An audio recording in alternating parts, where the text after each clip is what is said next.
नमस्कार दोस्तों, एम्प्लॉय खबर चैनल के एक और नए वीडियो में आप सभी दोस्तों का फिर से एक बार स्वागत है। हमारे देश का सिस्टम यहाँ पर जो है बड़ा अजीब है। एक और तो यहाँ पर एमपी एमएलए सांसद विधायकों को लाखों रुपए यहाँ पर जो है पेंशन दी जाती है और जब चाहे तब वह यहाँ पर सांसद में सदन में विधेयक लाकर अपनी वेतन में वृद्धि कर लेता है। वहीं पर दूसरी ओर पेंशन धारकों की पेंशन वृद्धि की बात करें तो वहां पर जो है 10 साल से जो डिमांड चल रही है उस पर भी सरकार की ओर से चूं तक नहीं रेंगती। एक खबर आप यहाँ स्क्रीन पर देख पा रहे होंगे, हालांकि यह न्यूज़पेपर कब का है ये जो है मैं यहाँ पर पुष्टि नहीं कर सकता, लेकिन आप देखेंगे कि त्रिपुरा में सीएम मंत्री विधायकों की 100% वेतन वृद्धि और इस तरह का विधेयक यहाँ पर जो है पारित हुआ।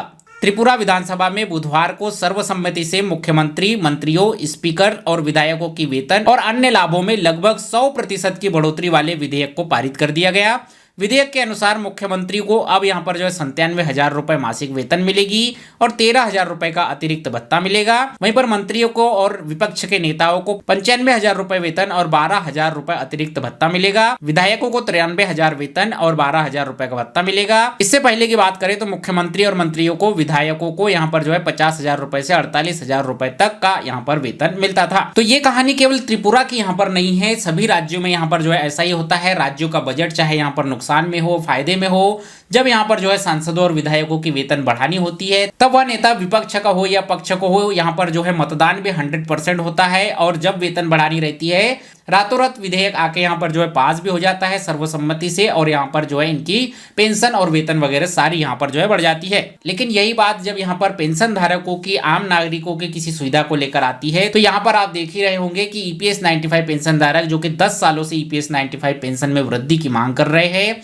उनकी जो है पेंशन वृद्धि पर कोई भी हित में कार्यवाही होती हुई नजर नहीं आ रही है। चलिए मान लिया जाए ईपीएस 95 पेंशन धारकों की जो डिमांड 1,000 रुपए से बढ़ाकर 7,000 रुपए 9,000 करने की है वो यहाँ पर जो है सरकार एकदम से पूरा नहीं कर सकती, लेकिन कम से कम महंगाई भत्ते को ध्यान में रखते हुए जो 2014 में आप पेंशन दे रहे थे उसके मुकाबले 2024 में क्या यहाँ पर जो है महंगाई दर बढ़ी है, इसे तो कम से कम यहाँ पर जो है ध्यान में जरूर रखा जाना चाहिए। इसके अलावा जो सांसदों और विधायकों की जो स्थिति है उनके मुकाबले पेंशन धारकों की क्या स्थिति है इसका जायजा यहाँ पर जो है जरूर लिया जाना चाहिए। वहीं पर इसी से संबंधित एक और खबर आप यहाँ पर देख पा रहे होंगे, पेंशन से निहाल एमएलसी और एमएलए अल्प पेंशनर्स पर कुठाराघात। सतीश तिवारी जी की ओर से ये पोस्ट यहाँ पर जो है आई है और ये यहाँ पर लिखते हैं कि यूं दो धारी तलवार से वार न करे ये गालिब, जीवन की जिस कश्ती में सवार तुम हो उसी में सवार हम हैं। सरकार का नजरिया पूंजीवादी व्यवस्था की ओर कहे या जनतंत्र पर कुठाराघात, क्योंकि सपना डिजिटल इंडिया का था और हो रहा है फटीचर इंडिया। एक तरफ सरकार एमएलसी, एमएलए और एमपी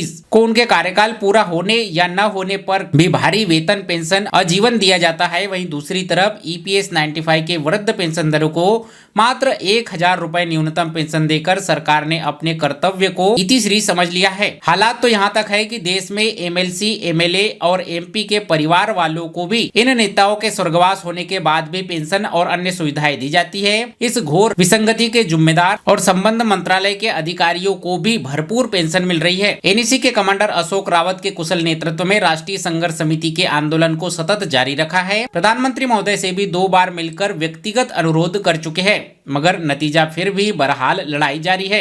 हमको मिटा सके ये जमाने में दम नहीं, हमसे जमाना खुद है, जमाने से हम नहीं। हर अंधेरे के बाद उजाला जरूर आता है, धूप के बाद छाया और दुख के बाद सुख की धूप निकलती है। बस इसी उम्मीद के साथ ईपीएस 95 पेंशनर्स का संघर्ष भरा आंदोलन निरंतर देश भर में जारी है, किंतु अभी तक न्याय नहीं मिला है। मगर क्यों? क्या ईपीएस 95 पेंशनर्स का जीवन भर सेवाएं प्रदान करने के बाद भी सम्मानजनक जीवन जीने का अधिकार नहीं है? तो फिर वृद्ध या वरिष्ठ जन दिवस का आयोजन मनाने का ढकोसला क्यों किया जाता है? वर्ष में एक दिन कुठाराघात दिवस के रूप पर घोषित कर देना ही अति उत्तम होगा। तो इस तरह से यहाँ पर सतीश तिवारी जी ने भी अपनी संवेदनाएं व्यक्त की है और देश में एमपी एमएलए को मिल रही पेंशन, वहीं पर दूसरी ओर ईपीएस 95 पेंशन धारकों के दुख दर्द को बयान किया है। बाकी इस सब पर आपके क्या विचार है मुझे कमेंट करके जरूर बताइएगा। राजनीति क्या वास्तव में यहाँ पर कोई नौकरी है या जनसेवा है, और यदि जनसेवा है तो इतनी भारी भरकम यहाँ पर पेंशन और वेतन नेतागण क्यों लेते हैं? ये भी जो है आपके मन में जो भी यहाँ पर हो कमेंट के थ्रू जरूर बताइएगा। बाकी वीडियो में दी गई जानकारी, अपडेट आपको अच्छा लगा हो तो वीडियो को लाइक कीजिए, अपने सब दोस्तों के साथ शेयर कीजिए। मिलते हैं अगले वीडियो में, तब तक के लिए जय हिंद, वंदे मातरम।